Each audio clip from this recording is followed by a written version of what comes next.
Otep à tous et bienvenue encore une fois de plus à notre émission Cercle des mystères. Je vais commencer d'abord par demander les excuses à tous nos fidèles abonnés qui sont toujours prêts à regarder l'émission chaque vendredi et samedi à 11h pour le retard que nous on a eu aujourd'hui. Voilà, vous savez, avec trop de charges que Dr Awa a, ce n'est pas vraiment facile de suivant respecter l'heure. Donc, s'il vous plaît, soufflez de m'excuser pour le retard d'aujourd'hui.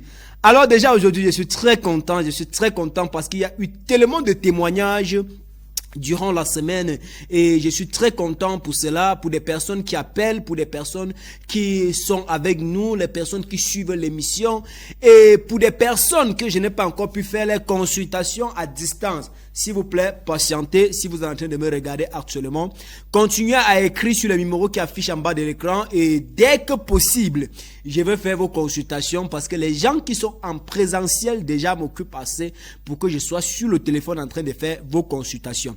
Et pour vous que vous êtes à Bafoussam, il est préférable de vous déplacer et de venir directement au temple faire votre consultation. Voilà, c'est très important. Pour des gens qui sont hors de la ville comme Douala, Yaoundé et tout d'autres endroits, c'est très normal de comprendre que ce n'est pas facile de se déplacer pour venir directement pour une consultation, rentrer avant de venir encore pour qu'on fait le travail. Mais pour toi que tu es dans la ville, voilà, tout nécessite juste un peu de sacrifice. Comme tu es assis chez toi et tu écris pour tout simplement demander la consultation là. Si tu te lèves, par exemple, tu sacrifiais peut-être un 500 pour payer le transport, aller et retour, pour venir t'asseoir. On ne te demande pas de payer la consultation là. Oui. Je vois les gens se plaindre généralement que nous on a payé la consultation à 20 000, on a payé la consultation à 30 000. Parfois l'homme noir aime même quand on lui impose certaines lois pour qu'il comprenne que c'est sérieux. Parce que lorsque nous disons que la consultation est gratuite peut-être, les gens comprennent, c'est comme si peut-être ce n'est pas sérieux. Peut-être ils auront aimé que je déclare en mode vision que non, la consultation chez moi c'est 20 000 ou c'est 25 000. Peut-être ils auront compris que non, peut-être c'est sérieux. Mais lorsque tu dis que c'est gratuit, ils comprennent, c'est comme si non, il faut se coucher sur son canapé à la maison et écrire un texto à Dr Awa et dire, voilà ma photo, consulte-moi, tu me dis ce qu'il faut faire. Je ne refuse pas, c'est mon travail, je suis appelé à le faire. Mais s'il vous plaît, quand vous êtes à Bafoussam, prenez la peine de nous écrire et demander où nous sommes situés. Venez directement au temple et on va faire vos consultations. Là, c'était juste une entre parenthèse avant qu'on entre dans le sujet, dans le but de notre émission de ce jour. C'est très important.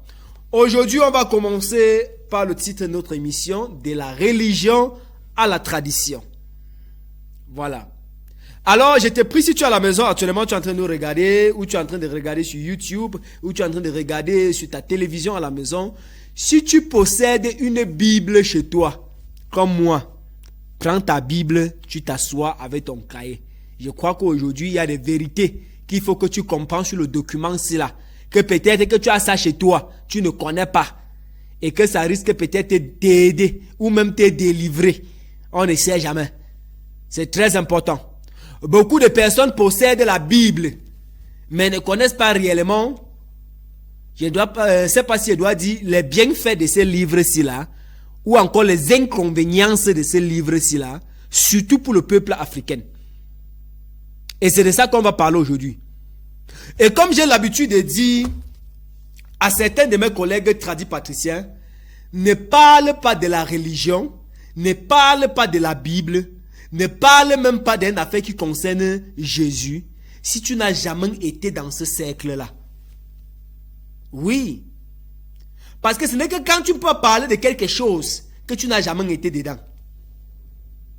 Peu importe comment je vais venir me placer là et parler de comment consommer du cannabis n'est pas bon, consommer du cannabis peut nuire à ta santé, je ne peux que parler selon mes recherches, mais je ne peux pas parler par expérience parce que je n'ai jamais consommé du cannabis. Du coup, je ne sais pas comment, quand on consomme ça, comment est-ce que ça réagit. Peu importe les études que je vais faire concernant le cannabis. Donc, ne t'engage pas à parler de la religion si tu n'as jamais été dedans. Pas un simple chrétien. C'est-à-dire que tu as été vraiment dedans, comme on dit là. Parce que Dr Awa que vous voyez aujourd'hui a été une fois dedans. Et les ancêtres ont permis que cela arrive, c'était pour un but. Pourquoi aujourd'hui on soit assis aujourd'hui en train de parler de cette histoire de la religion. Et on va voir pourquoi est-ce que Dr. Hawa est quitté du pasteur qu'il était, ou encore de la religion, à la tradition, ou au traitant qu'il est devenu aujourd'hui. Pourquoi? Pourquoi est-ce qu'il a décidé d'abandonner pour retourner à sa tradition, vu les éloges qu'il avait, vu tous les avantages qu'il avait dans ce ministère-là, vu le nombre de titres qu'il portait déjà et le nombre de personnes qui le suivaient déjà, pourquoi est-ce qu'il a décidé d'abandonner et de retourner à la tradition? Ici, nous avons un document généralement connu sous le nom de la Bible. Je tiens à vous préciser que même dans ce livre-ci, là, le mot Bible n'est pas biblique. Pour ceux qui ne savent pas déjà. Alors, la Bible que je tiens en main, c'est dans cette Bible, c'est dans ce document-ci, là, qu'on nous fait comprendre que c'est un document qui appartient à Dieu. C'est ce qu'on nous a dit. On n'était pas là quand on l'écrivait. Dans ce document-ci, on nous fait comprendre que tout ce qui existe aujourd'hui, comment est-ce que ça a été créé, comment est-ce que c'est venu à l'existence, que dans ce livre-ci là, tu vas trouver cela. C'est dans ce livre-ci là qu'on va te parler de Dieu créateur. Et on va te dire comment il est parfait, on va te dire comment ce Dieu-là, il a fait tant de choses dont nous allons parler de quelques-uns aujourd'hui. Et moi, personnellement, je vais vous parler de mon expérience et pourquoi est-ce que je suis quitté dans ce milieu. On va commencer par Genèse 1, au commencement. Alors, si tu es à la maison, j'aimerais que tu prennes la peine de prendre ta Bible. Et on va commencer par Genèse 1, au commencement. Voilà. Et à partir du verset 1, si tu es là, à la page, on dit, au commencement, Dieu créa le ciel et la terre. Et la terre était informe et vide. Et il y avait des ténèbres sur la surface de l'abîme. Et l'Esprit de Dieu se mouvait au-dessus des eaux. Je sais que tu n'as pas compris. Mais déjà, à partir d'ici, là, il y a le mensonge qui s'installe déjà. Peut-être tu n'as pas compris. Assois-toi. Enlève l'idée, le mental de la religion qui est dans ta tête là. Lisons entre les lettres. Parce que c'est dans ce même... le document-ci là change en fonction. L'interprétation de ce document-ci là change en fonction de ce qu'on veut faire avec. C'est pour ça qu'il dit souvent que ce document est plus dangereux qu'un pistolet. C'est que j'en manque là. Ce document-ci est plus dangereux qu'un arme à feu. C'est un document que, quand tu lis entre les lignes, ça peut être écrit bonjour. Mais celui qui te lit ce document va faire tout et tout pour te faire comprendre que le bonjour qu'on a écrit là-bas ne veut pas dire bonjour. Il va te dire que non, le bonjour là veut plutôt dire que bon après-midi. Quand on a écrit bonjour, mais il y a un mystère qui est caché derrière. Le mystère là veut dire bon après-midi. Et dans un autre contexte, selon comment ça l'arrange, il va te dire que bonjour là veut dire bonjour. Raison pour laquelle je vous dis, ce document est plus dangereux qu'un arme à feu. Surtout quand il est entre les mains d'un bon escroc et d'un bon manipulateur. Il peut utiliser ça pour embrigader tout un pays. Et on va seulement lui suivre. Raison pour laquelle il est strictement interdit. Il y a certaines questions qui sont strictement interdites de poser aux prédicateurs qui utilisent ces documents. Au point où si tu tentes de poser ces questions-là, on va te traiter de rebelle. On va même te traiter d'antichrist. On va te traiter de démon. Parce qu'en réalité, ces documents-là ne servent que des dogmes. Et dans le dogme, on ne pose pas de questions. On accepte seulement.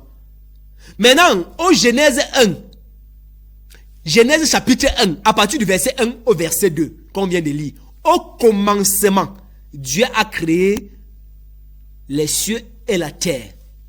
Maintenant, au verset 2, voilà maintenant là où l'erreur se trouve. Que beaucoup, quand ils lisent là, ils ne comprennent pas. Ils te disent que la terre était informe et vide. Et il y avait des ténèbres sur la surface de l'abîme. Et l'Esprit de Dieu mouvait au-dessus des eaux. Déjà, ça montre que Dieu n'a pas créé l'eau, mais l'eau existait déjà. Dieu n'a pas créé le ténèbre, mais le ténèbre existait déjà. Il a juste créé les cieux et la terre. Maintenant, on te parle d'une terre qui était informe et vide. Tu dois d'ailleurs comprendre qu'il y a des choses que ce Dieu-là n'a pas créées. On parle bien sûr du Dieu de la Bible. Voilà. Maintenant, au verset 3, on te dit, Dieu dit que la lumière soit et la lumière fut. Voilà. Maintenant, si tu descends encore plus bas, tu vas maintenant voir là où Dieu a maintenant créé le soleil. Où il a divisé que le soleil puisse gouverner le jour et que le ténèbre puisse gouverner la nuit. Maintenant, au verset 3, là, la question qu'en tant que chrétien, que je dois te poser, la lumière qui fut au verset 3, là, c'était quelle lumière? C'était le soleil? C'était la lune? Ou c'était quoi? Parce qu'on ne précise pas qu'au troisième, qu'en ce moment-là, la lune existait. Il n'avait pas encore créé la lune, il n'avait pas encore créé le soleil. Maintenant, quand il demande que la lumière fut, et la lumière fut. Voilà. On dit que la lumière était bonne, hein, et Dieu a vu que la lumière était bonne. Voilà. Il a vu que la lumière était bonne. Maintenant, à quel moment est-ce qu'il a créé le soleil, il a créé la lune? Point d'interrogation. Dans cette même Genèse, on nous parle de l'histoire de la création de l'homme. Et on te dit comment quand Dieu, et selon l'histoire, parce qu'on n'aura pas tout le temps d'être en train de lire verset par verset. Mais si tu es à la maison, je te prie d'aller et de lire tout le Genèse chapitre 1, si possible Genèse chapitre 2, pour connaître exactement l'histoire de la création. Lorsqu'on te parle de comment Dieu a créé l'homme, et qu'il est posé dans un jardin appelé le jardin d'Éden. Je tiens d'abord à te préciser que l'histoire du jardin d'Éden, il n'y a jamais eu un jardin qui existe qu'on appelle le jardin d'Éden. Si tu ne sais pas. Aucun chrétien ne peut te dire là où le jardin d'Éden était situé. Peuple africain, aujourd'hui, on est là pour enlever les écailles de l'esclavage spirituel qui ont contribué à nous ensevelir dans certaines mentalités, dans certaines souffrances. Parfois, vous allez vous poser certaines questions, certaines maladies et tout te consort. Pourquoi est-ce qu'on doit parler forcément de la religion alors qu'on devait se focaliser sur les maladies dont nous souffrons? Parce que notre véritable problème commence d'abord mentalement. Un Africain qui croit fermement que dès le départ, Dieu créait la femme. Dieu, pour que Dieu crée la femme n'était pas dans le plan de Dieu, selon la Bible ici là. C'est quand Dieu a vu que l'homme était seul dans le jardin que Dieu a donc décidé de créer un aide pour l'homme. Donc ça veut dire que si l'homme ne se sentait pas seul, Dieu ne devait jamais créer la femme. Frère, quand tu comprends le genre là, ça veut dire que le Dieu là d'abord il a un problème d'abord déjà un. Et c'est ce que le peuple africain parfois ont peur de poser de bonnes questions aux prédicateurs de cette parole. Dans cette même Bible, on va te dire que Dieu a retiré la côte de l'homme pour créer la femme lorsque l'homme dormait. Parce que c'est lui-même qui a fait que l'homme dort. Pour retirer sa côte pour créer l'homme. Aujourd'hui, on met, c'est-à-dire les docteurs, c'est-à-dire ceux-là qui ont étudié, qui ont fait SVT à l'école, qui ont fait la biologie à l'école, qui sont allés jusqu'à, ils ont eu des doctorats et tout au consort. On leur parle de ces histoires, ils croient. Mais ils connaissent fermement qu'à l'école, on n'a jamais dit que l'homme a manqué d'une côte. Tous les côtes de l'homme sont complets. Il n'y a jamais eu une côte qui a manqué sur l'homme pour dire que non, la côte là a manqué parce qu'on avait retiré ça pour fabriquer l'homme. Mais l'homme chrétien va venir te dire que non, ce sont les choses de l'esprit. Ça ne s'interprète pas de la manière charnelle dont tu crois là. Tu vois, voilà comment on t'a embrouillé. C'est pour ça que dès le départ, j'ai dit, l'interprétation de la Bible ici là change en fonction de comment est-ce qu'on veut te berner. Lorsque ça les arrange, c'est bon. Quand ça ne les arrange pas, on te dit que c'est les choses de l'esprit. Et tu ne peux pas comprendre si tu n'es pas esprit. Quand ils sont bloqués, ils te disent que c'est un mystère. Mais quand ils ne sont pas bloqués, ils lisent entre les lignes, selon comment ça les arrange. Maintenant, comment comprendre que dans le même jardin là, on va te dire qu'après que Dieu a créé la femme et que l'homme et la femme vivaient dans ce jardin, entre parenthèses, Et il n'avait pas de problème. Et qu'un jour, Dieu a donné l'instruction à l'homme que de tous les fruits qui se trouvent dans ce jardin-là, vous pouvez consommer. À part un seul fruit qui vient de l'arbre qui est au milieu du jardin-là. Voilà l'instruction qu'il donne à l'homme et à la femme. La véritable question que tu devais te poser en tant que chrétien est de savoir, Dieu ne voulait pas que l'homme consomme cet fruit-là. Pourquoi est-ce qu'il l'a créé? Vu que tout a été créé par ce Dieu-là. Tu as l'eau de Javel à la maison que tu ne veux pas que tes enfants boivent cette eau de Javel là. Mais tu prends quand même l'eau de Javel là, tu peux mélanger avec l'eau. Et tu demandes aux enfants que vous pouvez boire toute l'eau qui est là-bas, sauf la bouteille qui est au milieu là. Et dans cette même Bible-ci là, on va te faire comprendre que Dieu, le Dieu de cette Bible-ci là, est omniprésent, est omniscient et est omnipotent. Comme pour dire, Dieu là est partout. Il est tout puissant et il sait tout. Connaissant bien que l'homme devait manger le fruit là, il a créé ça. Il savait. En tant que chrétien, avant que tu ne sois en train de pleurer, dire que ouais, le Seigneur Jésus-Christ est venu mort à la croix pour sauver mes péchés. La question que tu devais d'abord te poser est de savoir, Dieu savait que s'il met l'arbre là au jardin là-bas, l'homme doit consommer ça. Pourquoi est-ce qu'il a créé ça? Voilà la question que tu dois te poser. C'est-à-dire que quoi? Il a tendu un piège à l'homme, connaissant bien qu'il devait tomber dans le piège là, pour qu'ensuite il accuse l'homme. Raison pour laquelle dans cette même Bible là, on te dirait que rien, aucun malheur n'arrive à la terre sans que l'Éternel ne soit au courant ou n'autorise. Il connaissait que l'homme devait consommer et il devait pécher. Mais il a quand même laissé. Maintenant on va te dire que non. C'est le diable qui est venu, il a trompé Adam. Ou il a trompé Ève. Pour qu'ils mangent la pomme que Dieu les avait, Monsieur Dieu de la Bible avait demandé à ce qu'ils ne consomment pas. Dans cette même Bible-ci, on décrit le diable là, comme au commencement il était un ange, un archange même, qui vivait dans le ciel avec Monsieur Dieu et les autres anges, et qu'il était même chef de chantre, et qu'à un certain moment de la vie il s'est rébellé, et qui voulait prendre la place de Monsieur Dieu, mais qui devait avoir affaire avec un certain ange appelé ange Michael, un ange qui porte le Dieu, un nom européen.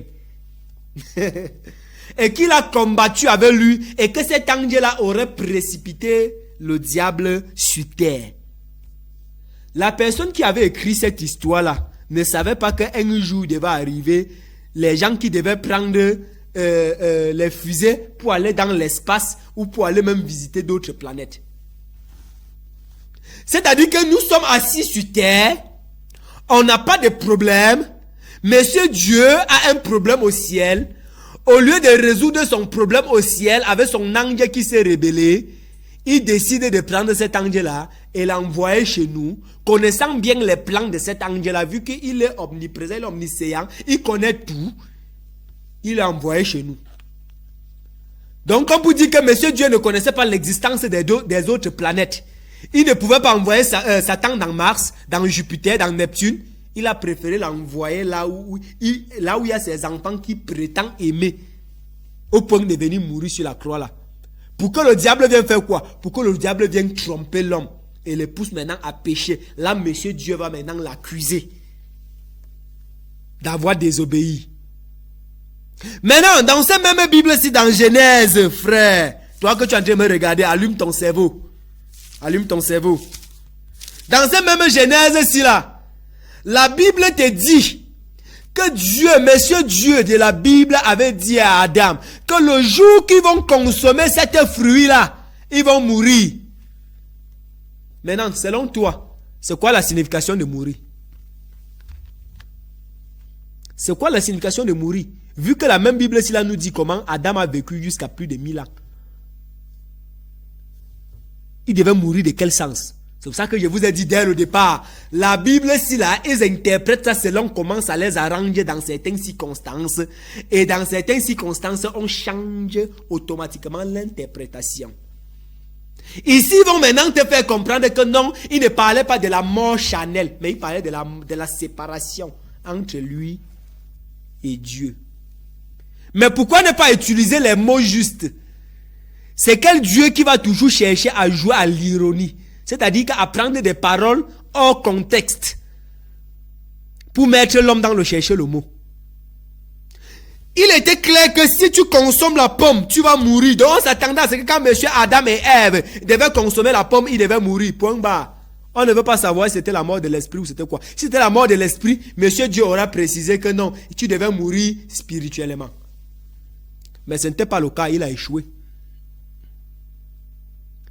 Je vous ai dit, selon comment annoncer ce programme dans la semaine, que je vais vous démontrer, pour les gens qui ont toujours l'habitude de dire que non, il n'a jamais failli, il n'a jamais menti, non, il est fort, il est tout puissant, tout ce qu'il fait bien, machin truc. Votre Dieu de la Bible est un Dieu d'échecs. Et dès le commencement déjà, on montre dans ses échecs. L'homme qu'il a créé lui-même, à son image, a déjà échoué.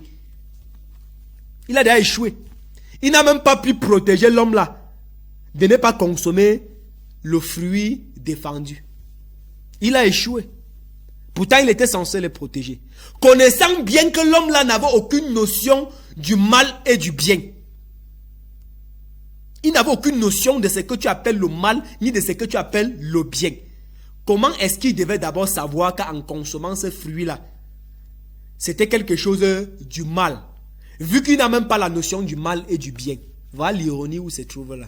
C'est un peu comme prendre un enfant de 4 ans et commencer à lui raconter comment avoir les rapports sexuels hors mariage n'est pas bon. L'enfant connaît d'abord qu'avoir les rapports sexuels, c'est quoi? Ça, ce sont des choses qui ne s'expliquent pas. C'est bidon. Déjà, dans Genèse, on comprend déjà ton Dieu que ça ne va pas. Maintenant, dans le même Genèse-ci là, maintenant, au lieu que Monsieur Dieu puisse éliminer le diable qui a conduit l'homme en erreur, il ne lui est pas éliminé. Au contraire, il lui est épargné. Et il lui a tout simplement dit non, dorénavant il va ramper de son ventre, il va manger de la terre, machin truc. Mais il a puni l'homme. Et il a puni la femme.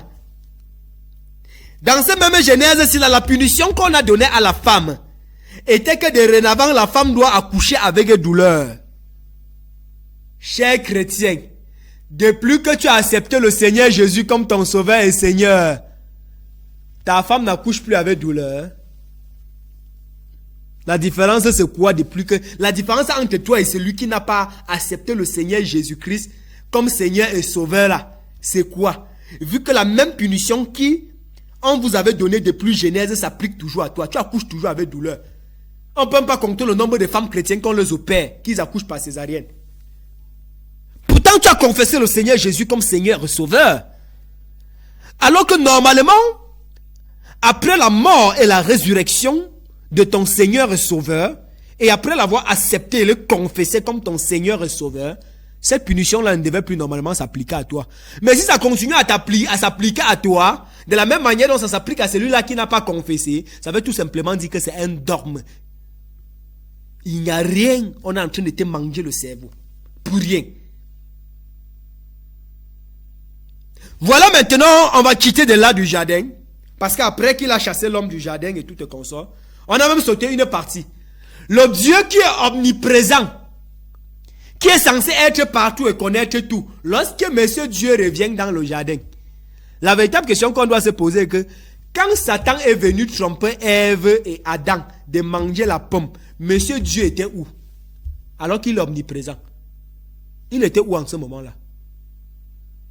Maintenant, la même Bible te fait comprendre que lorsque Dieu est venu dans le jardin, il est venu. Donc on peut dire qu'il n'était pas dans le jardin. Pourtant, il est censé être Dieu omniprésent. Et quand il vient, il appelle Adam et il demande à Adam que tu es où? Donc comme vous dites qu'il ne connaît pas où est Adam.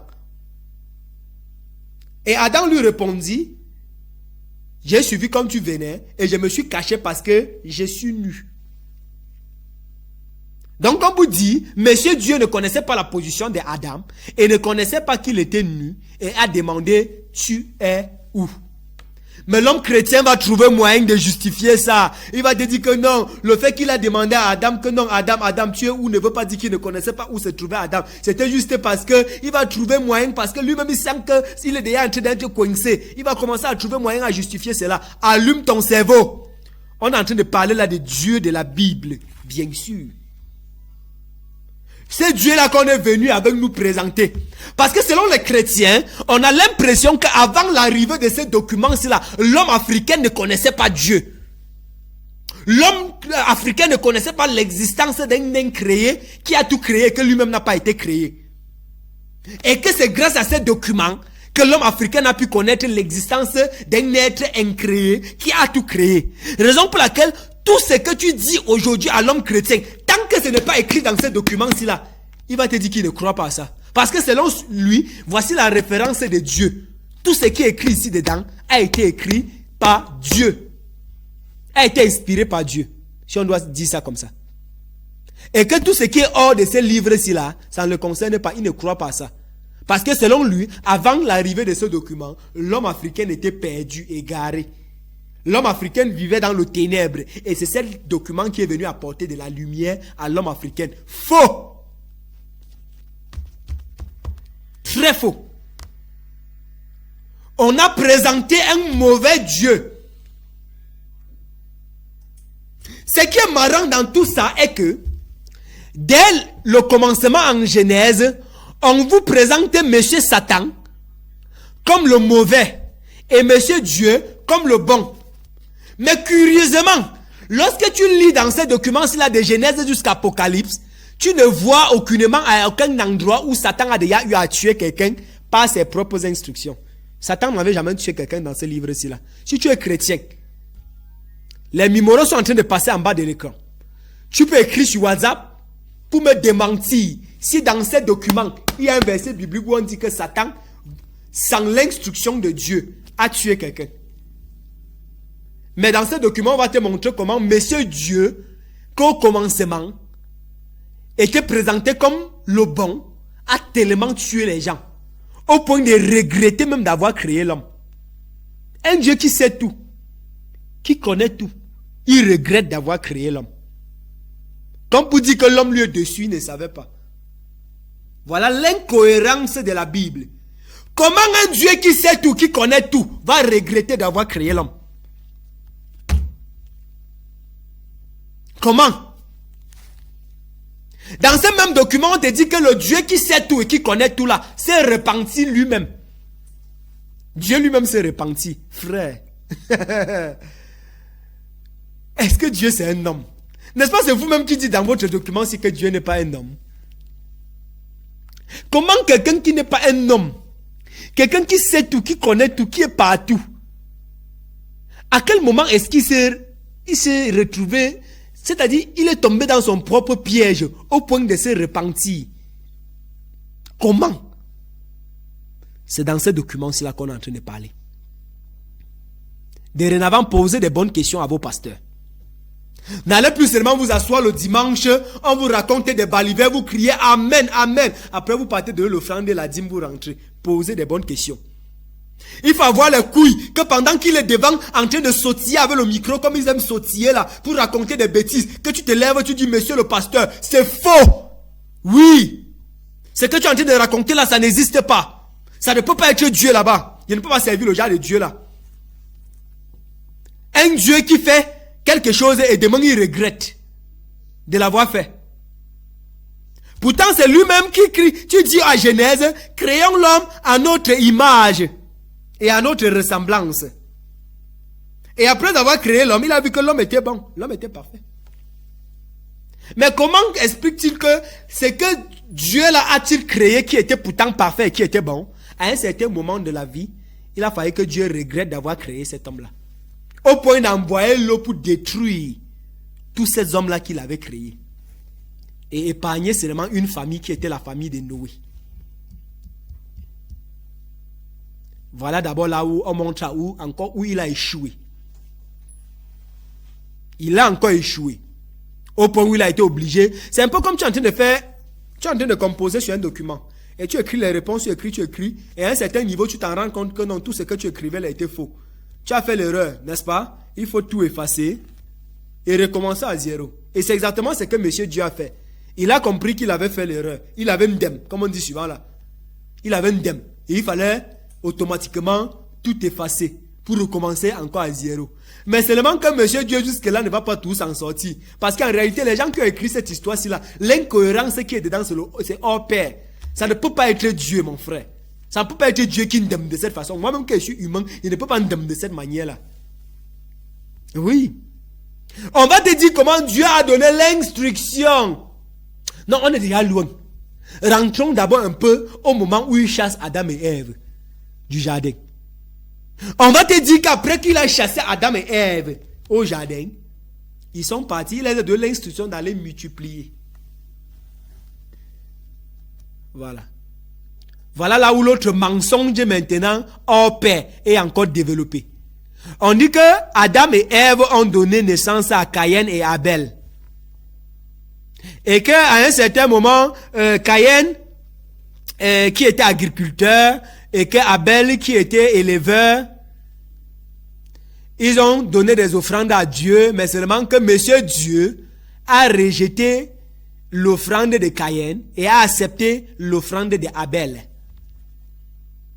Maintenant, lorsque Caïn a constaté cela, il est devenu jaloux de son frère et a décidé de tuer son frère.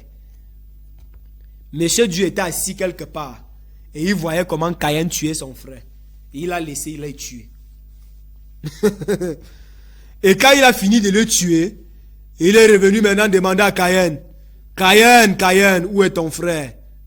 C'est quand tu regardes le film là, tu as l'impression qu'on parle d'un Dieu qu'il n'a pas tous ses sens. C'est-à-dire que je suis assis quelque part et vois comment on veut tuer mon enfant. Mon enfant que je prétends beaucoup aimer là. Et j'ai la possibilité de le sauver. Je ne le sauve pas. Je laisse, on le tue. Pour revenir après demander qu'il est où. Il est où que quand on le tuait, tu ne voyais pas. Tu ne voyais pas quand on le tuait. Et dans tout ça, dans ce même passage-là, on te dit que Dieu a maudit Caïn. Et quand Dieu a maudit Caïn, il a mis un marque sur le front de Caïn. Et qui a déclaré quiconque va voir Caïn, quiconque va essayer de tuer Caïn serait maudit. Donc il a protégé Caïn. Il a laissé, on a tué celui-là qu'il aimait, Abel. Et il a protégé Caïn pour qu'on ne le tue pas. Et il l'a envoyé dans un village de Nord. Et le mensonge qui est encore là-bas, on va te dire qu'arrivé là-bas, Caïn a trouvé une femme et a fondé une famille. Pose la question à n'importe quel pasteur. Comment se fait-il que Monsieur Dieu aura créé seulement deux êtres humains qui ont donné naissance à deux autres êtres humains et que l'un a été tué et que finalement on a chassé Caïn et que Caïn arrive à Nord et qu'il trouve une femme là-bas. La femme qu'il a trouvée là-bas était l'enfant de qui? Vu qu'il n'y avait que, selon la Bible, ce n'est que Caïn et Abel qui étaient les premiers enfants de Adam et Ève. Maintenant quand il part au Nord, au pays du Nord, la femme qu'il a trouvée là-bas, c'était l'enfant de qui? Parce que s'il a trouvé une femme, ça veut dire que cet enfant-là avait des parents. Il y avait aussi une mère, il avait aussi une père. C'était l'enfant de qui qu'il a trouvé là-bas. Aucun chrétien ne va jamais te répondre à cette question. Ils ne vont jamais te dire si la femme de Caïn, c'était l'enfant de qui. Ils ne vont jamais te dire. Ils ne vont jamais te dire. Ils vont t'embrouiller, te dire comment non. Tu sais la Bible, dans la Bible on n'a pas tout noté. Parce que si on devait tout noter, vraiment la Bible ne devait pas contenir. Parce que quand ils sont en cours d'argument, voilà comment est-ce qu'ils se justifient. Voilà comment est-ce qu'ils se justifient. Après on va te dire comment après ça, Caïn, allez, c'est lui qui a fondé Sodome et Gomorrhe. où là-bas existait tout, il y a pédophilie, homosexualité et tout consort. On va te dire que c'est bien là-bas. Oui. Et monsieur Dieu était assis quelque part, il voyait comment Caïn créait Sodome et Gomorrhe, c'est-à-dire qu'il pervertissait ces peuples-là. Et monsieur Dieu était assis quelque part, il regardait et il n'a rien fait. Et il a attendu à la dernière minute maintenant pour envoyer les anges d'aller détruire Sodome et Gomorrhe avec le feu. Pourtant, il était au début de l'action quand ça commençait. Monsieur Dieu, qui est le Tout-Puissant, qui suffit seulement à un claquement de doigts comme ça, là, comme tom. Il peut changer Caïn en ange. C'est-à-dire qu'il peut effacer toutes ces idées diaboliques dans la tête de Caïn. Mais monsieur Dieu le laissait. Il est même protégé. Il a même donné l'instruction que personne ne le touche. Jusqu'à présent, monsieur Satan est toujours épargné. Monsieur Satan, il vit lui tranquillement. En effet, c'est monsieur Satan qui est derrière Caïn pour lui donner ces idées-là. De faire tout ce qu'il est en train de faire là. Et Dieu est au courant. Et il laisse. Après qu'il a créé Sodome et Gomorrhe et qu'il a perverti tout un peuple et tout un consort, monsieur Dieu va donc décider maintenant de venir élaborer le plan de détruire Sodome et Gomorrhe avec le feu et d'épargner juste une petite poignée de familles. Maintenant, la question que je vais te poser en tant que chrétien, quand ton Dieu là a fini de détruire Sodome et Gomorrhe avec le feu, la pédophilie n'existe plus. L'homosexualité n'existe plus. Ça servait à quoi de détruire Sodome et Gomorrhe avec le feu et qu'après la pédophilie devait tout exister? Après ça, qu'est-ce qui a changé? Parce que imagine-toi que tu arrives chez Dr Awa, tu me dis que non, Dr Awa, j'ai constamment mal au ventre. Et que je te dis que oui, pour que ton mal de ventre là s'arrête, il faut que je parte brûler la maison de ton père au village. Parce que c'est la maison de ton père là qui est hantée, qui fait que tu as constamment mal au ventre. Que les gens de votre maison ont constamment mal au ventre. Et qu'après que tu aies donné l'accord, tu as donné l'accord qu'il n'y ait pas brûler la maison de ton papa au village. J'ai fini de brûler cette maison là et que tu continues toujours à avoir mal au ventre. Maintenant, le but de brûler la maison, c'était quoi? Si après ça, tu devais toujours avoir mal au ventre. Voilà encore là où monsieur Dieu de la Bible a encore échoué.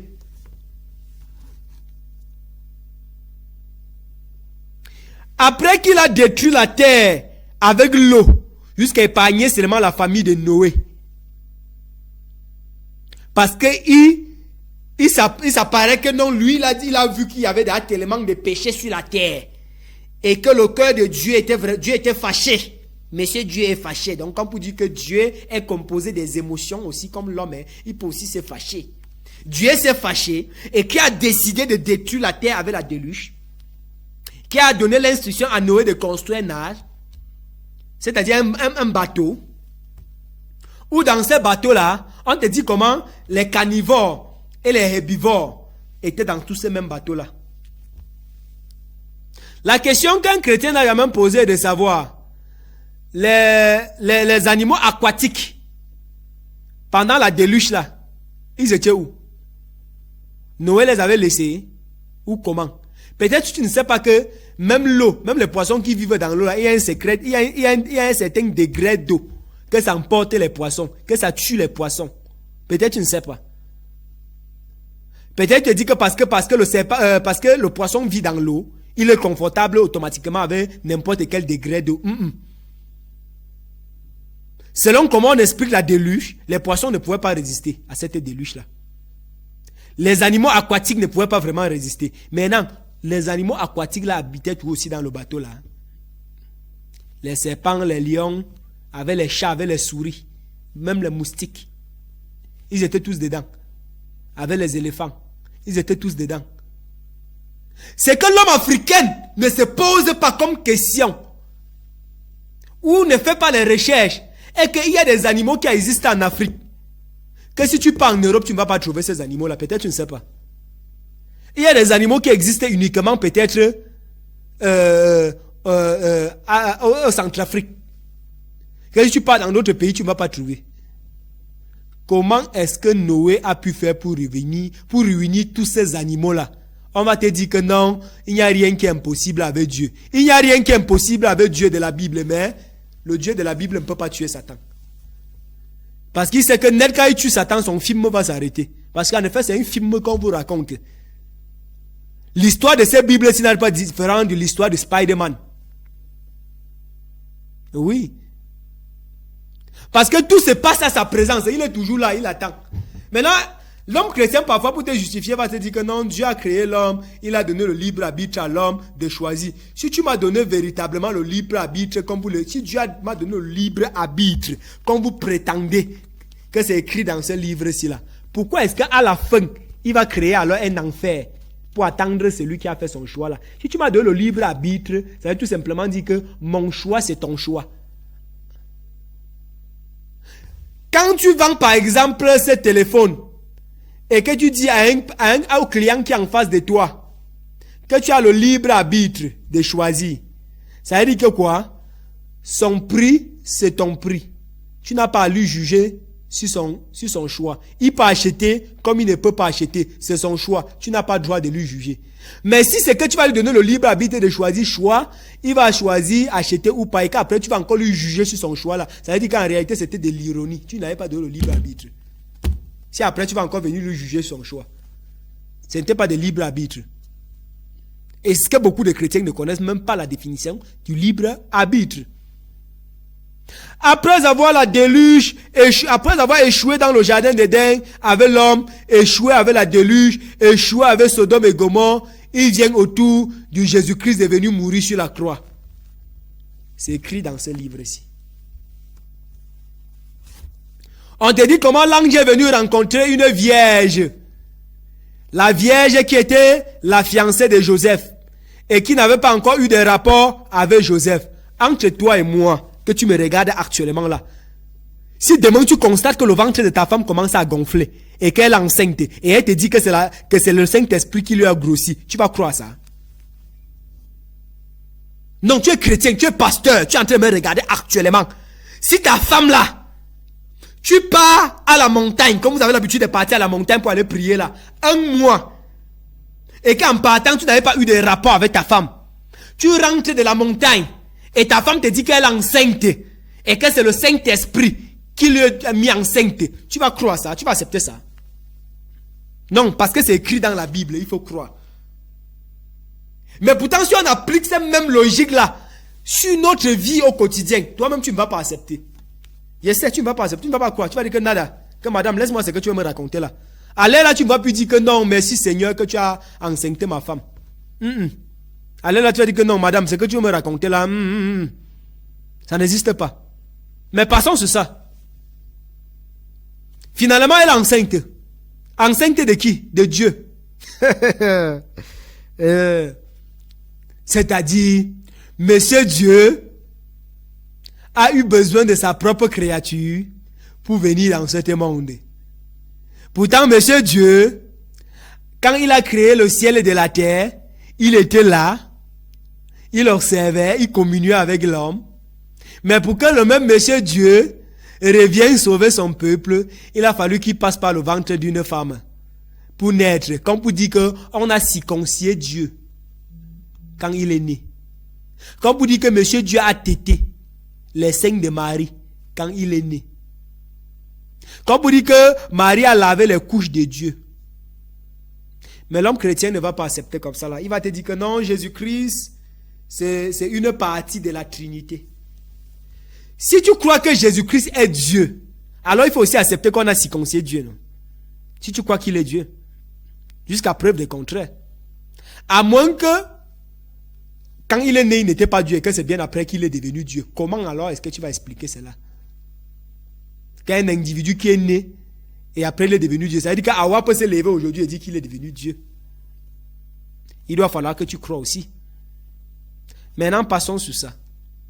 C'est que l'homme chrétien n'a jamais posé la question est de savoir, de l'âge de peut-être 10 ans de Jésus-Christ jusqu'à ses 32 ans, Jésus-Christ faisait quoi? Il était où? Tu n'as jamais cherché à connaître l'histoire de ce jeune homme-là? Que de l'âge de peut-être de 10 ans jusqu'à 32 ans, il faisait quoi? Parce que la Bible, s'il va t'embrouiller, est venue te parler de quand il a déjà 33 ans. Et qui veut maintenant prendre fonction, qui veut commencer avec son film. Maintenant, tu ne te poses pas la question que quand il avait 30 ans, il faisait quoi? Quand il avait 20 ans, il faisait quoi? Quand il avait 25 ans, il faisait quoi? Tu n'as même posé cette question. Parce qu'on t'a limité exclusivement, uniquement sur ce qui est écrit dans ce livre-ci là. Tant que ce n'est pas écrit dans ce livre-ci là, tu ne cherches pas à savoir. Selon toi, si c'était important, Dieu devait mettre ça dans la Bible. Mais comme ce n'était pas important, Dieu a annulé. Mes frères, cherche à connaître l'histoire de ce jeune homme-là, de 10 ans jusqu'à peut-être 30 ans. Il y a beaucoup de choses qui vont te choquer. Parce que jusqu'à aujourd'hui, s'il y a beaucoup de chrétiens ne savent pas que celui qu'ils appellent Jésus, là, en réalité, il était marié. Beaucoup ne savent pas. Parce que tu es concentré uniquement sur ce qu'on t'a écrit ici. Là, on t'a fait comprendre qu'il n'était pas marié. Bon, acceptons qu'il n'était pas marié.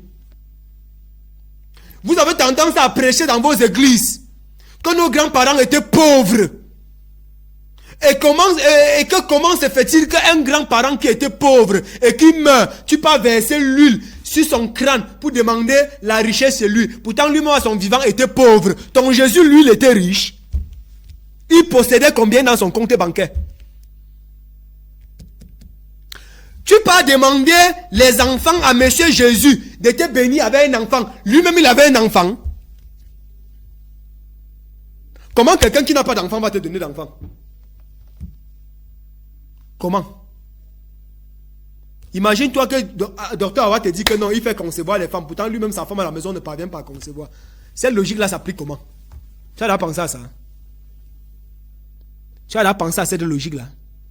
Imagine-toi que docteur Awa enseigne les principes financiers aux gens, mais que lui-même, il est ngémé. Ça a un sens? Hein? Non. La bonne charité commence par soi-même. C'est ce que vous-même vous dites. Je ne peux pas appliquer, enseigner les principes financiers aux gens alors que moi je suis ngémé. Jamais. Ça n'existe pas. It cannot work. It cannot work. Maintenant, on te dit que non, il est venu, il est mort sur la croix pour laver les péchés de l'humanité. Comme pour dire que tous les péchés qui existaient là, avant Jésus-Christ, des milliers d'années, après sa mort et sa résurrection, tout ça a été effacé. La malédiction qui était sur l'homme, dès au commencement à Genèse, que non, l'homme devait maintenant laborer la terre et manger à la sueur de son front. La malédiction là a été effacée après la mort de Jésus-Christ. La malédiction qui pesait sur la femme, que la femme devait accoucher avec douleur. Après la mort et la résurrection de Jésus-Christ, normalement, cette malédiction là doit être effacée. Sans principe, sans condition. Parce que personne ne l'a appelé de venir mourir. Alors s'il est venu volontairement, je ne vois pas pourquoi est-ce qu'il doit avoir une condition pour avoir accès sur les bienfaits de sa mort. Parce que personne ne l'a appelé. Hein? Personne. Il est venu seul. C'est les Romains qui l'ont tapé, le tué. Nous, on n'était pas là. Mais, Monsieur Dieu, ne punit pas les Romains qui l'ont tapé, mais il va venir punir un Africain qui n'a pas cru à cette histoire. Il va venir te brûler au feu parce que tu n'as pas cru à l'histoire là qu'on t'a racontée. Parce que tu n'étais pas là, on t'a juste raconté cette histoire-là. On t'a juste présenté un document qui a été écrit de nulle part où tu ne sais pas qui ont écrit ces documents. Parce qu'en réalité, tu ne peux pas demander à un Africain que le document que j'ai à main ici là, qui a écrit le livre de Genèse. Ils vont te dire par exemple que c'est Moïse qui a écrit les 5 premiers livres de la Bible. Mais dans les 5 premiers livres de la Bible ici là, Moïse est mort dedans. Moïse est mort. Avant même que les 5 premiers livres là ne finissent. Moïse était dans mort. Maintenant comment Moïse a pu écrire sur sa propre mort? Comment Moïse a pu écrire l'histoire de sa propre mort? Comment sa mort s'est passée? C'est un peu comme aujourd'hui s'il a été son document et te dit que c'est un document que mon père a écrit sur sa mort. Allume ton cerveau, frère. Comment monsieur Moïse, quand on nous raconte que c'est lui qui a écrit Genèse, Exode et tout ce consort, comment il a pu écrire sur sa propre mort? Parce que quand Moïse est mort dans Exode, hein, comment est-ce qu'il a pu écrire sur sa propre mort? Et comment même après sa mort, il a continué à écrire les autres livres? Comment? It makes sense. Allume ton cerveau, frère. Voilà les raisons pour lesquelles, à un certain moment, quand j'ai commencé à me poser certaines questions, frère, j'ai compris que on nous avait déjà emballé depuis longtemps et mettre dans une gourdeuse qu'on boit maintenant seulement. C'est pour ça que toute Africaine qui croit aux histoires racontées dans ces livres-ci est d'office un perdu. Parce que si tu crois que tu peux vivre ta vie que selon comment un livre te dicte, ça veut dire qu'en réalité tu es un perdu, tu manques de discipline propre. Je n'ai pas besoin de la Bible pour appliquer certaines disciplines sur ma vie. Parce qu'avant la Bible, nos parents connaissaient déjà ce qu'on appelle une bonne moralité et ils enseignaient déjà cette bonne moralité-là à nos enfants, à leurs enfants. Ils enseignaient déjà une certaine discipline à leurs enfants, raison pour laquelle en Afrique, on avait les interdits. On avait déjà des interdits. On n'avait pas besoin d'un monsieur Dieu qui est venu inspirer qui que ce soit à écrire un livre pour venir nous donner. Monsieur Dieu n'a pas besoin de nous parler à travers les documents. Parce que si ce document-là est passé d'une année à l'autre, c'est comme ça que presque chaque année, on modifie le document ici là.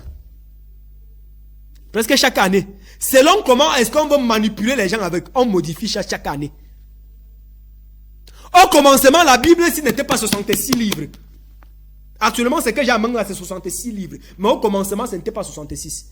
Au fur et à mesure, plus le temps passe, plus on modifie, on diminue certains livres, on modifie, on supprime certains livres, on modifie, on supprime certains livres. Et actuellement, si là, le Vatican est en train de se préparer à écrire une autre Bible. Et les chrétiens vont tous tomber dans ces pièges-là. Ça, c'est l'un des livres les plus vendus dans le monde entier. Et la famille qui produit, la famille qui détient, c'est-à-dire le code-part des ventes de ces livres-ci là, eux-mêmes ils ne croient pas à l'histoire qui est écrite ici dedans. Pour eux, ce n'est que du business. Faites des recherches. Par exemple, la famille King James, qui détient le livre King James, la version King James Version, eux-mêmes ils ne sont pas chrétiens. Pendant que vous vous êtes en train d'attendre le Seigneur Jésus qui va venir vous amener au paradis, eux, dans la famille King James, ils connaissent qui serait le prochain roi dans 100 ans.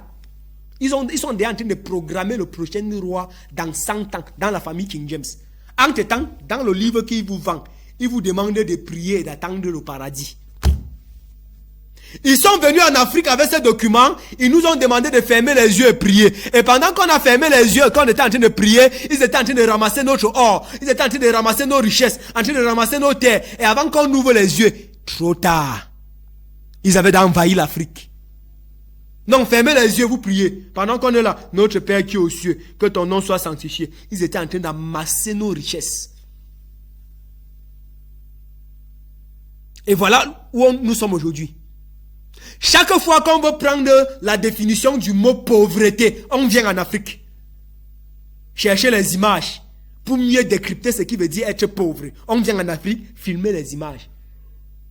Pourtant, l'Afrique a tout ce qu'on appelle richesse. Le sous-sol africain est le sous-sol le plus riche du monde. Mais on est venu nous mentir. On est venu nous appauvrir. Et comment appauvrir un homme? Il faut d'abord commencer par l'appauvrir mentalement. Parce que la pauvreté commence d'abord mentale. Tant que tu ne changes pas ton mindset, tu ne peux pas devenir riche. La richesse, c'est d'abord sur le mindset. Et vu qu'on est là venu avec des histoires farfelues, tu dis comment il y a un Dieu qui est assis dans le ciel quelque part, et il regarde le monde, comment on est en train de tuer les gens à Bamenda. Comment on est en train de tuer les gens à Kolofata. Comment on est en train de détruire les gens en Russie. Et il est assis au ciel. On te dit que voilà Dieu là, il est assis là, il vous regarde, il vous observe. Voilà le Dieu que vous servez. Il sait comment faire pour arrêter la guerre, mais il ne va pas faire. Il va vous laisser, on va vous tuer. Oui. Et après, vous allez venir dire qu'il est tout puissant. Le Dieu qu'on nous a raconté dans cette Bible n'est pas le véritable Dieu que nos grands-parents ont toujours eu à servir. Et c'est ça que chaque Africain doit comprendre. Tu dois te poser des questions. Après que Jésus-Christ est mort et qu'il est ressuscité là, que vous dites que non, il a porté sur lui toutes les malédictions qui pesaient sur nous.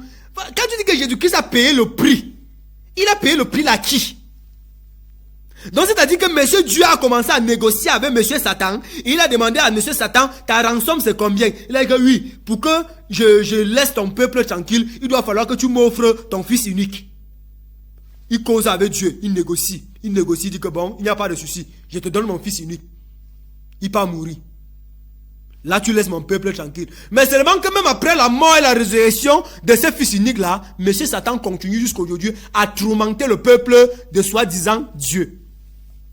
La preuve en est que dans vos églises, vous passez tous les dimanches à envoyer fire sur le même Satan qu'on dit que Jésus-Christ lui est vaincu à la croix. Il lui a alors vaincu comment? Tu donnes ta vie à Jésus. Et quand le malheur t'arrive, tu accuses Satan. Pourquoi? Il faut demander à celui à qui tu as remis ta vie. Je ne peux pas te donner mon téléphone et quand quelque chose de mauvais arrive à mon téléphone, au lieu que tu te demandes pas demander à quelqu'un d'autre. Jamais. Je t'ai remis ma vie. Je remets ma vie entre les mains du Seigneur Jésus. Maintenant, le malheur m'arrive. Le Seigneur Jésus doit me donner les comptes. Pourquoi est-ce que le malheur m'a arrivé? Parce que quand je lui remets ma vie, ça veut dire que dorénavant, il est mon protecteur, il est mon sauveur, il est celui-là qui veille sur moi, il est celui-là qui a le garantie de ma vie. Maintenant, quand le malheur te frappe, tu accuses Satan là. C'est à Satan que tu as remis ta vie. Pourquoi ne pas poser la question à monsieur Jésus à qui tu as confessé que non, je te donne ma vie, je te remets ma vie est entre tes mains. Chaque jour vous chantez ça. Ma vie est entre tes mains. Mais quand le malheur t'arrive, boum, ton regard est ailleurs sur monsieur Satan. Non, c'est Satan qui est le problème. Quand on vient la nuit t'appuyer, au lieu que tu demandes à monsieur Jésus à savoir, monsieur Jésus, toi que tu es mon gardien, toi que tu es mon protecteur. Au moment où on venait m'appuyer là, tu étais que où est? Non, tu vas te lever, commencer à dire, toi, esprit de diable. Ce n'est qu'en Afrique, on connaît tout genre d'esprit. Esprit de ceci, esprit de cela, esprit de ceci. Il faut aller dans une église de réveil pour voir les différents types d'esprits, frère. Les différents types de démons. Les pentecôtistes connaissent tout genre de types de démons. Tu cognes seulement ton pied, démon de cogner de pied. Ta tête fait mal, démon de mal de tête. Tu as mal au bras, démon de mal de bras. Ils ont tout genre de démons qu'on chasse chaque année. Chaque année. Et ils ne sont jamais fatigués de chasser. Chaque année, on chasse les mêmes démons. En réalité, si les démons là ont le toupet de venir s'asseoir à la présence de votre Dieu tout-puissant là, ça veut dire qu'en réalité, ils sont en complicité avec votre Dieu. Parce que dans le livre de Job, dans ce même document, on te dit comment monsieur Satan, lorsque Dieu a convoqué la réunion au ciel, monsieur Satan était présent. Oui. Et monsieur Satan a même pris parole. Et il a commencé à dire à Dieu, voilà. Et Dieu a commencé à converser avec lui. Tu as vu mon fils Job? Et ils ont commencé à causer. Après, ils ont fait un pari. Ils ont fait un deal. Donc, monsieur, votre Dieu joue au one is bet. Il a dit que oui, je te mets au défi. Si tu veux, prends tout ce qu'il a, à part sa vie, pour voir s'il va me maudire. Voilà le deal qu'il fait avec monsieur Satan. Donc, ce sont les combis. Ils s'assoient, ils dialoguent et ils se font les deals. Et voilà, monsieur Satan descend sur terre pour aller accomplir son deal. Dieu prend plaisir à voir comment on détruit les enfants de Job. On détruit toutes les richesses de Job. On détruit tout ce que Job avait. Dieu prend plaisir à voir comment Job souffre. Pour satisfaire quoi? Son intérêt personnel. Oui, pour satisfaire son ego. Pour prouver à monsieur Satan que non. Job ne peut pas faillir. Il a fallu qu'il mette la vie de ce jeune homme en péril. Maintenant, monsieur le chrétien va venir te dire que non, après ça, Dieu a donné ça, a multiplié ses richesses fois 100 ou par quoi, et il lui a donné d'autres enfants. On ne remplace pas un enfant par un autre. Si tu as accouché Junior aujourd'hui, il est mort. Demain, tu as accouché Brenda. Brenda ne peut jamais remplacer Junior qui était mort là. Jamais. Quand tu vas compter tes enfants, tu vas toujours compter Junior qui était mort là. Parce qu'on ne remplace pas l'enfant par l'autre. Voilà le Dieu que vous voulez qu'on soumette notre vie à lui. Un Dieu qui a passé tout son temps à torturer son peuple, à tuer son peuple. Pour bien après venir accuser Satan. Oui. Et qu'il a encore les plans à faire gaffe. Et on vous a dit que tout ce qu'il fait, il est bon, il est Dieu, il fait ce qu'il veut. Donc, c'est-à-dire, en toutes circonstances, tu dois lui rendre grâce. Ton enfant meurt, dis seulement Dieu merci. Ton père meurt, dis seulement Dieu merci, ne pose pas de questions. L'enfant qui est mort là, ne cherche pas à savoir ce qu'il a fait pour mériter la mort, non. Rends seulement grâce à Dieu. Et après, on va venir dire que nos parents, que nos ancêtres étaient des sorciers, que nos ancêtres étaient des vampires, que nos ancêtres étaient des démons. Allume ton cerveau et réfléchis à partir de maintenant. Pose des questions à ton pasteur. Il a le droit de te répondre. Pose des questions. Je te reviens dans quelques instants pour qu'on puisse entrer encore en profondeur. Parce qu'aujourd'hui, il faut que les écailles tombent de tes yeux, que tu acceptes les réalités qui sont devant toi. Laisse les affaires de que ce sont les choses de l'esprit monter patati patata. Pourtant, la douleur est en train de s'appliquer sur toi. Tu me parles de l'esprit. Quand on vient t'appuyer là, c'est en esprit. On n'appuie que ton esprit. Quand on vient te faire les couches de nuit là, c'est avec ton esprit qu'on fait les couches de nuit. Quand on vient te taper la nuit là, quand tu te lèves le matin, tu ne sens pas qu'on t'a tapé. Quand on vient te faire les couches de nuit, ce que tu jouis sur toi là, c'est ton esprit qui jouit. Quand tu te lèves le matin, tu ne vois pas le sperme physique dans ton pantalon. Quand on vient te fouetter, quand tes affaires sont bloquées, ça ne s'applique pas sur toi. Pourquoi est-ce que quand on veut te parler de réalité, tu veux nous amener dans les esprits? Allume ton cerveau. Et on se prend tout à l'heure dans quelques instants pour clôturer. Merci beaucoup.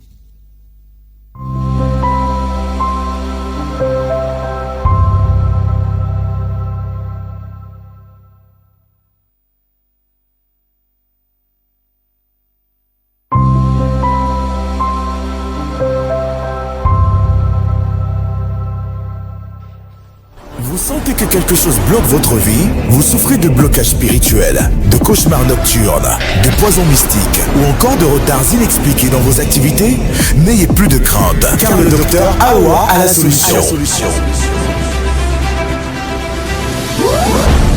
Le docteur Awa, savant pluridisciplinaire, spécialiste en métaphysique, en astrométaphysique, spécialiste en haute médecine et combat spirituel. Le docteur Awa a consacré sa vie à la connaissance suprême et à la maîtrise des sciences spirituelles pour vous aider à retrouver la paix, la prospérité et la réussite. Que ce soit pour des besoins de protection, de voyance ou de clairvoyance, des problèmes de blocage ou des problèmes mystiques, le docteur Awa a la solution qu'il vous faut. Il vous protège et vous ouvre les portes de la réussite spirituelle et matérielle. Il n'y a pas de problème sans solution. Votre maison est tentée, vos projets sont bloqués, votre boutique ne prospère pas. Vous êtes victime de mains percées, d'oppression spirituelle ou de malédiction ancestrale. Faites confiance à Dr Awa, naturopathe et spiritualiste renommé. Est à votre service pour la délivrance ancestrale et la protection spirituelle. Le retour à l'envoyeur back to sender, la réclamation d'argent bloqué, l'initiation ancestrale positive, le déblocage spirituel complet, la voyance spirituelle et la guidance. Et ce n'est pas tout. Avec ses dons naturels et spirituels, il vous aide à retrouver la paix, l'équilibre et la prospérité. Retrouvez le docteur Awa au temple de la guérison et délivrance ancestrale à Bafoussam. Contact 656 63 53 09. Docteur Awa, votre solution pour tous les problèmes spirituels.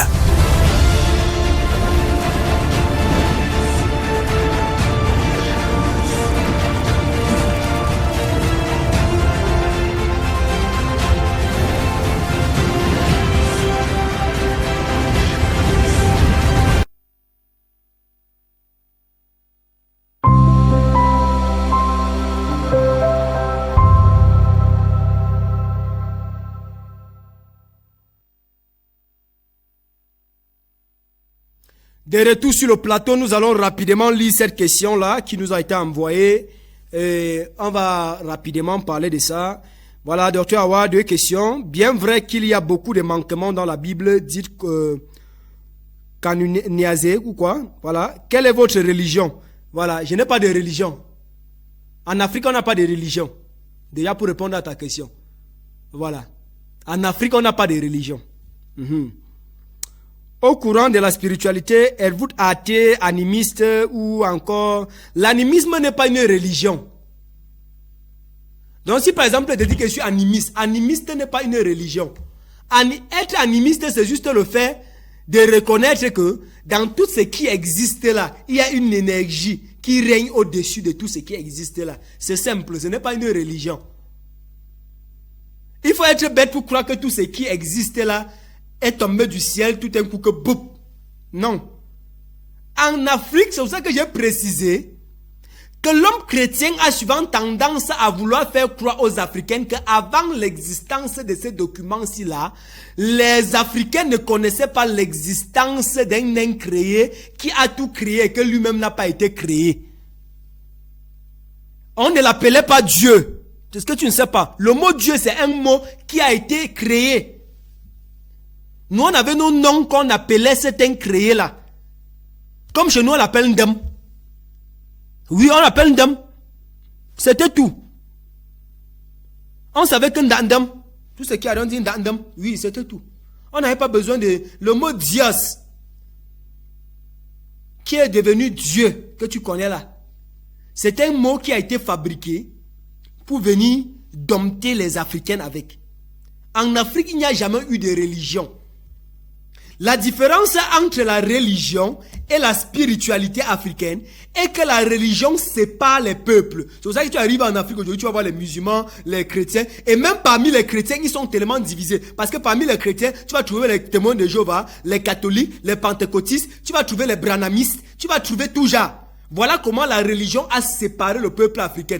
En Afrique aujourd'hui, tu peux voir deux voisins côte à côte qui ne se parlent pas. Juste parce que peut-être l'autre est branhamiste et l'autre est témoin de Jéhovah. Voilà à quel point la religion est venue séparer le peuple africain. Pourtant, avant, la spiritualité avait uni le peuple africain de telle sorte que quand tu voyais le peuple africain, on était un seul peuple appelé le peuple Kama.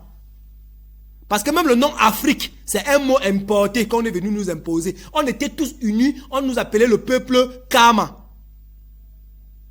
C'est ce que tu dois d'abord déjà savoir. On n'avait pas de religion. Que tu étais congolais, ivoirien, camerounais ou tout quoi que ce soit, la spiritualité était un qui nous unissait.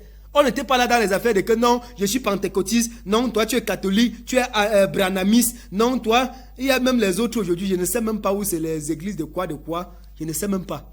Non, je suis que des églises de plein évangile, je suis que de l'église protestante. Voilà comment la religion est venue séparer.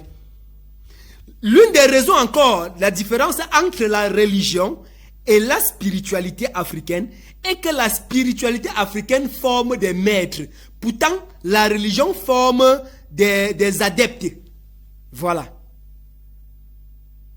C'est pour ça que quand tu es en face d'un adepte de la religion, peu importe ce que tu essaies de lui dire, pour lui tu es un antichrist, tu es un démon. Tu essaies de lui détourner de sa foi. Actuellement, aussi là où je suis en train de parler, beaucoup sont en face de leur télé, sont en train de dire que, oh, regardez un jeune gars comme ça là, il est son sort est déjà scellé, il va aller en enfer, parce que ce sont les adeptes. Mais pourtant, en spiritualité, nous formons des maîtres. La religion te présente un Dieu qui est hors de toi, un Dieu qui vit au ciel, quelque part. Pourtant, en spiritualité, nous savons naturellement que c'est l'énergie qui vient en nous là, qui nous contrôle. Et c'est cette énergie-là qui nous permet de faire des choses surnaturelles. Oui. C'est cette énergie-là qui vit dans les plantes qui sont autour de nous. Raison pour laquelle nous pouvons communiquer avec la nature. Raison pour laquelle je peux connaître exactement que non, tel arbre peut soigner telle chose. Qu'est-ce qui me donne la capacité de connaître que non, l'écorce du manguier peut soigner telle chose ou l'écorce d'avocatier peut traiter les problèmes d'hypertension. C'est la capacité surnaturelle de communiquer avec la nature. La nature me donne ces informations-là. Il n'y a pas besoin de lire ça dans un livre. Tu comprends un peu la différence. C'est pour ça que la religion n'existe pas en Afrique. Nous sommes là pour découvrir celui-là qui est en nous. Nous découvrir nous-mêmes parce que nous sommes des dieux. La Bible va peut-être dire que nous sommes des dieux, mais il te ment. Vous n'êtes pas des dieux. Raison pour laquelle on vous contrôle toujours. Pourtant, en spiritualité, on n'a pas besoin de nous contrôler. En spiritualité, on n'a pas besoin des lois pour dire que tu ne feras pas ci, tu ne commettras point, tu ne feras pas ci, tu commettras point d'adultère, tu ne commettras pas sur ceci. En spiritualité, nous connaissons que tout ce que tu sèmes, tu récoltes, c'est tout. On n'a pas besoin de te rappeler que ne fais pas ci, ne fais pas ça. Nous connaissons la loi de la semence et de la récolte. Tu sèmes ce qui est bien, tu récoltes ce qui est bien. Tu sèmes ce qui est mal, tu récoltes ce qui est mal. Nous, on n'a pas besoin d'accuser un Satan ou un Dieu de quoi que ce soit. Jamais. On assume. Pourtant, dans le christianisme, vous n'assumez pas. Quand c'est bon, on attribue à Monsieur Jésus. Quand c'est mauvais, on attribue à Monsieur Satan. En spiritualité, nous, on ne connaît pas ça. Nous, on ne connaît pas ça. Oui, oui. D'où vient le mal s'il n'y a pas un Elohim? C'est quoi d'abord un Elohim? J'ai aimé le mot Elohim là.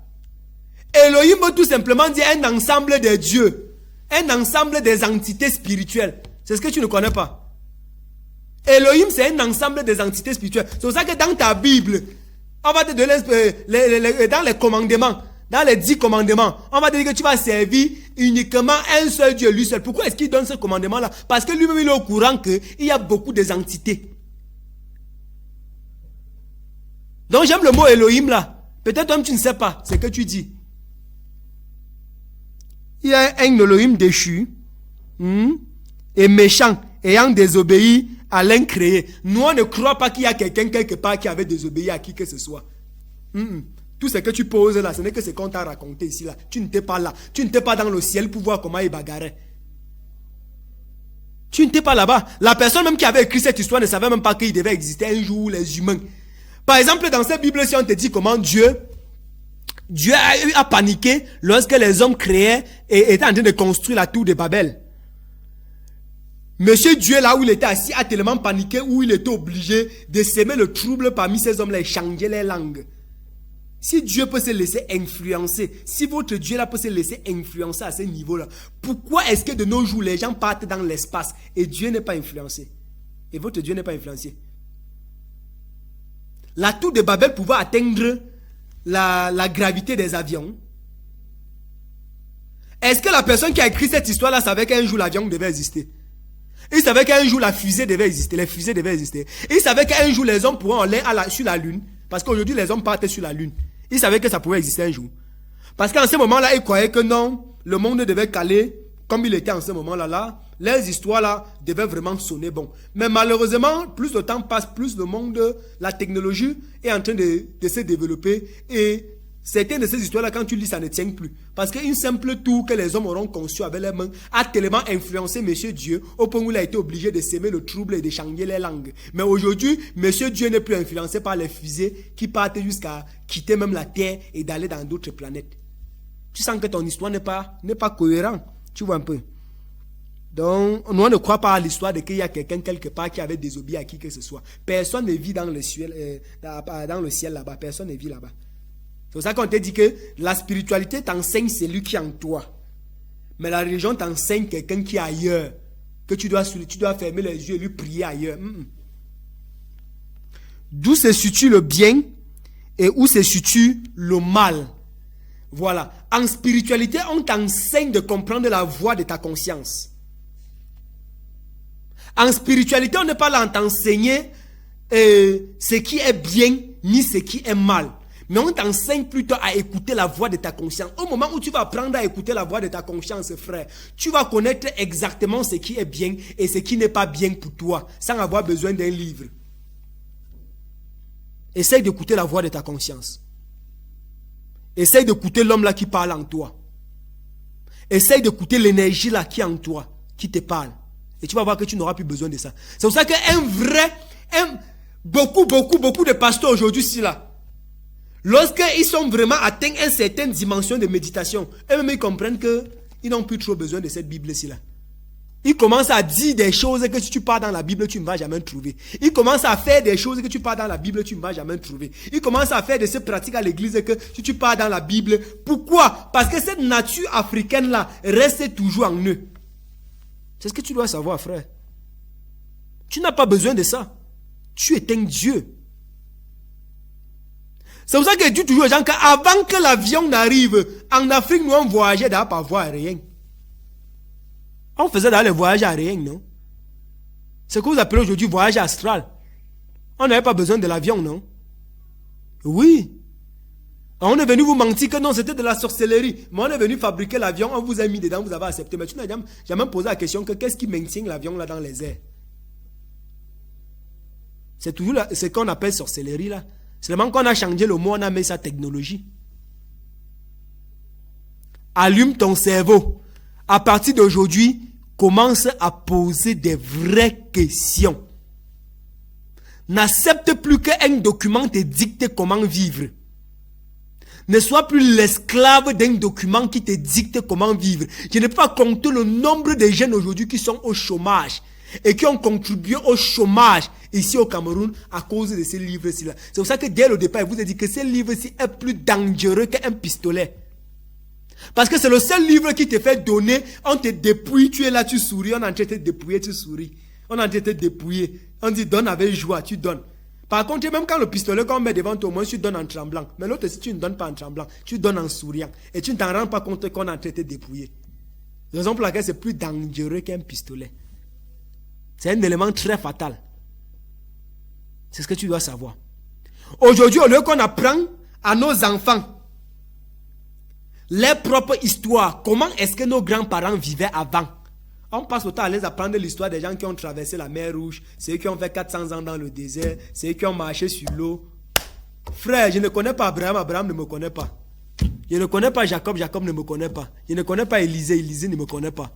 Moi, je n'ai rien à foutre avec lui. Par contre, si tu prends le crâne de mon grand-père, tu peux faire le test d'ADN avec mon crâne, ça va exactement sortir ça. Mais tu peux prendre le crâne d'Abraham, je ne sais où il a existé, où il n'a pas existé, quelque part. Tu peux faire le test d'ADN avec moi, ça ne va jamais correspondre. Déjà qu'à la base, que tu comprends déjà que l'histoire du fait qu'on te dit que le monde a été créé, a été multiplié par deux personnes qui est Adam et Ève est déjà faux. Parce que dans cette même histoire, on te dit comment après ça, Caïn est parti trouver sa femme à Lot pour dire qu'il y avait dans les gens qui existaient. Donc du coup, c'est déjà faux.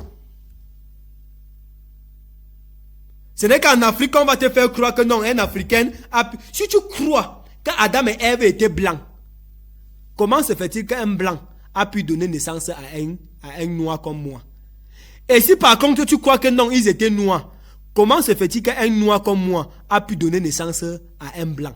Si tu peux répondre à cette question-là, je crois que ton cerveau va commencer à tourner normalement maintenant. Parce que tu as fait les études à l'école en ce qui concerne les peaux et tout ça, comment est-ce que le corps se développe et tout ça, les ADN et tout ça, tu vas comprendre certaines choses. Vous avez fréquenté, mais on ne comprend pas comment on parvient à mettre quelqu'un qui a le doctorat au sol, on lui berne avec les histoires stupides qui n'ont ni tête ni queue, et il accepte. C'est-à-dire qu'on rend ton doctorat ridicule, on rend ta licence là ridicule. On te raconte les histoires de dormir debout et tu es là, tu acceptes et tu restes dedans emprisonné. On dit ainsi parle l'Éternel. Que tu dois vendre ton terrain, il est venu donner l'argent à l'église. J'ai compris, homme de Dieu. C'est l'Éternel qui a parlé. Je pas seulement il vend et donne l'argent. Allume ton cerveau. On nous a eu. On nous a longtemps bernés. Et il est temps que ça change. Il est temps que nous entrons dans la plénitude de notre lumière. Parce que pendant longtemps, on s'est dit vivre dans la lumière, mais on vivait vraiment dans les ténèbres absolues. Oui. Les numéros sont en bas de l'écran pour vos consultations. Vous envoyez les messages sur WhatsApp. Tout à l'heure, je vais lancer les consultations en direct sur WhatsApp. Que ce soit en présentiel ou à distance, il y a possibilité de faire vos consultations. Mais si tu as Bafoussam et que tu es en train de me regarder actuellement, je t'ai pris de venir sur place au temple et de faire tes consultations. Je crois ça va plus t'aider. Parce que c'est que vous appelez aujourd'hui Cana Prophesy. Nous, on faisait ça depuis, frère. Laissez-nous avec ça. Nous, on n'a pas eu besoin de la Bible pour prophétiser. Nous, on n'a pas eu besoin de la Bible pour dire Cana Prophesy. On n'a pas besoin de ça. Le don là est né en Afrique. Et tous ceux qui sont à l'église, qui font le Cana Prophesy là, et tous là, regarde sur les lignes ancestrales, tu vas voir que tous leurs grands-parents étaient des voyants. Qui cesse de se mentir? Toi que tu es en train de me regarder, tu crois que tu es prophète, tu es un voyant. Le mot prophète là, c'est juste un mot importé qu'on est venu te bénir la terre. Tu es un voyant, tu es un kamsi. Peut-être c'est ce que tu ne sais pas. Peut-être tu fuis le nom là. On vous a dit à l'église que non, vous n'êtes pas d'un kamsi, tu es un kamsata. Le mot si, c'est le mot qu'on a changé si là en Dieu, en français. Donc on disait que un kamsi, ça veut dire que tu es disciple de Dieu. Mais on est venu diaboliser le nom kamsi. Maintenant quand tu entends kamsi, tu te fâches. Pourtant kamsi, kam c'est disciple. Si, c'est ce qu'on appelait Dieu. Disciple de Dieu. Maintenant, si on t'appelle disciple de Dieu, pourquoi tu te fâches? ou serviteur de Dieu. C'est ça qui veut dire un comme si, serviteur de Dieu. Mais quand tu appelles un comme si, tu dis, je ne suis pas moi un comme si. Les comme si, ce sont les marabouts. Ils travaillent qu'avec l'esprit de serpent, l'esprit de ceci. Allume ton cerveau, frère. J'attends vos réactions sur WhatsApp. On va continuer à répondre aux questions la semaine prochaine. Vous pouvez continuer à poser vos questions. Et nous sommes ouverts pour les débats. J'ai dit, si tu es pasteur, tu es en train de me regarder actuellement, tu as des contradictions depuis la Genèse que j'ai pris là. Et j'ai cité pas à pas. Je n'ai pas eu le temps d'être en train de lire les versets bibliques. Sinon, j'ai ma Bible, c'est là. Tu vas venir avec ta Bible, je vais venir avec la mienne. C'est la même Bible. On va tous lire la Bible là. Et tu vas me dire le pourquoi est-ce que votre Bible change d'interprétation. Pourtant, là, vous dites dans votre Bible que Dieu ne change pas. Il reste le même aujourd'hui et éternellement. Mais on s'en rend compte que quand tu lis l'Ancien Testament, tu lis le Nouveau Testament, tu as l'impression que Monsieur Dieu, dans l'Ancien Testament, il vient dans le Nouveau Testament pour rectifier ses erreurs qu'il a commises il vient dans le Nouveau Testament pour rectifier les erreurs qu'il a commises dans l'Ancien Testament. Pourtant, en réalité, Dieu ne doit pas changer. Il ne doit pas changer. Merci beaucoup pour aujourd'hui. Je crois qu'à partir de cet instant, quand tu vas arriver à l'église demain matin là, quand ton pasteur va commencer à crier, sauter, tu sais, tu auras les couilles de lui poser certaines questions qui vont l'aider, qui vont t'aider. Et net au moment où tu sens qu'il est déjà coincé, frère, lève-toi et quitte au milieu de ces gens-là. Nos grands-parents n'avaient pas besoin de ça. C'est très important. C'était le docteur Awa, le messager de la tradition. Je suis à Bafoussam, entrée Binam Voyage en Dianso. À Yaoundé, en face Général Express Voyage à Biamassi. À Douala, j'ai également un représentant là-bas. Si vous êtes en train de regarder, vous êtes à Douala, vous voulez qu'on vous reçoit à Douala, vous écrivez là-bas, je vais envoyer quelqu'un chez vous et vous allez causer avec cette personne-là. Et si possible, vous pouvez causer avec moi également par WhatsApp. Et peu importe là où vous êtes au Cameroun, on aura le temps de parler des maladies naturelles parce que jusqu'à présent, toute notre fondation a été basée sur la spiritualité et la religion. Voilà, je crois qu'à partir de cet instant, tu ne vas plus me poser la question à savoir pourquoi tu as quitté l'église pour aller être traitant. Frère, quand toi-même tu comprends ces histoires-là, à dormir debout là, je ne vais pas quitter. Frère, j'ai trop souffert. Parfois, je me demande ce que je fumais avant pour être même là-bas. Pour dire vrai, merci beaucoup.